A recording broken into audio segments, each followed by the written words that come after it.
is Nevaeh Herndon, and this is my protein model project. The yellow balloon represents the protein. The sticky note on the yellow balloon represents where the mutation happens and what amino acid it is.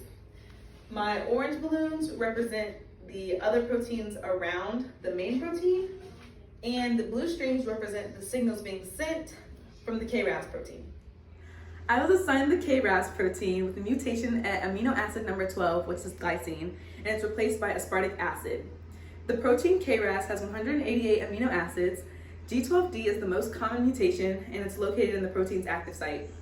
The normal function of this protein is to provide instructions to make a protein which participates in a signaling pathway. It collects signals from the outside of the cell and sends them to the nucleus of the cell to let the other cells know how they need to divide or mature in order to execute their jobs. The KRas protein uses molecules called GTP and GDP to perform its work. These molecules, when bound to the KRas protein, help to transmit or not to transmit signals to the nucleus regarding the cell's growth and division or maturing of the cell. The KRas protein is a signaling protein. I say this because the function of this protein is to bind with GTP in order to send signals to the nucleus of the cells for them to divide or mature. This protein is normally found in all human cells on chromosome 12, and it is a membrane-bound protein. In the original amino acid, glycine, the side chain is only a hydrogen atom. The original side chain, hydrogen, is nonpolar and hydrophobic. It's the smallest possible side chain. Because the original side chain is hydrophobic, it will repel water, but it will bind with other side chains that are also hydrophobic. I've made the model of the KRas protein here, which is a globular-shaped protein.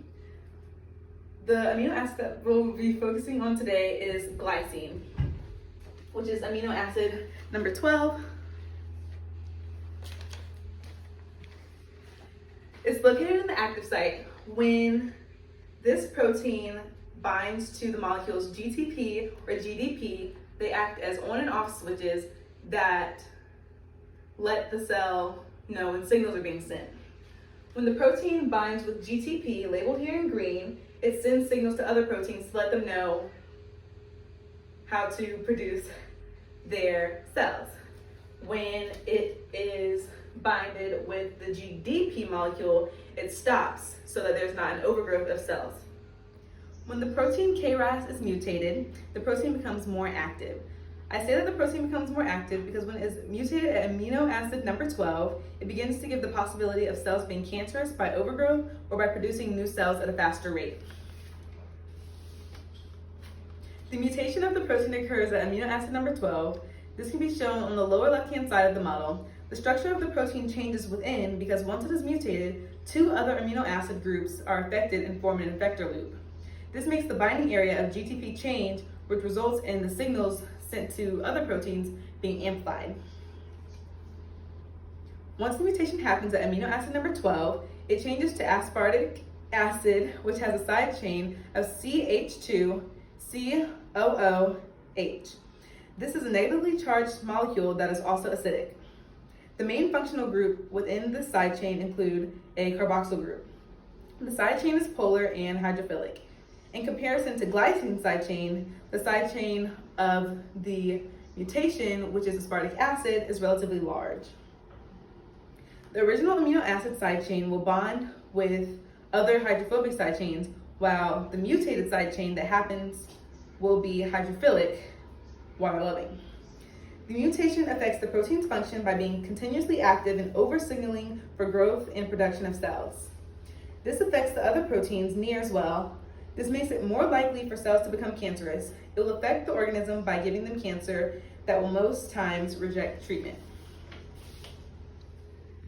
In the mutated version of this protein, amino acid number 12 is changed from glycine to aspartic acid. The side chain of aspartic acid is fairly acidic, which causes the binding site for GTP to be affected, which amplifies the signals being sent to other proteins. When GTP binds with the mutated version of KRas, it sends amplified signals to the surrounding proteins, causing cells to overproduce.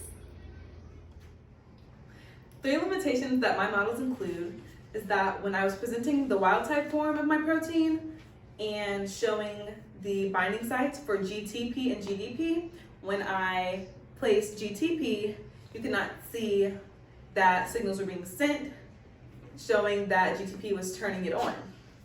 Another includes that in my mutated version, switch 1 and switch 2 amino acid groups that formed the effector loop were not shown.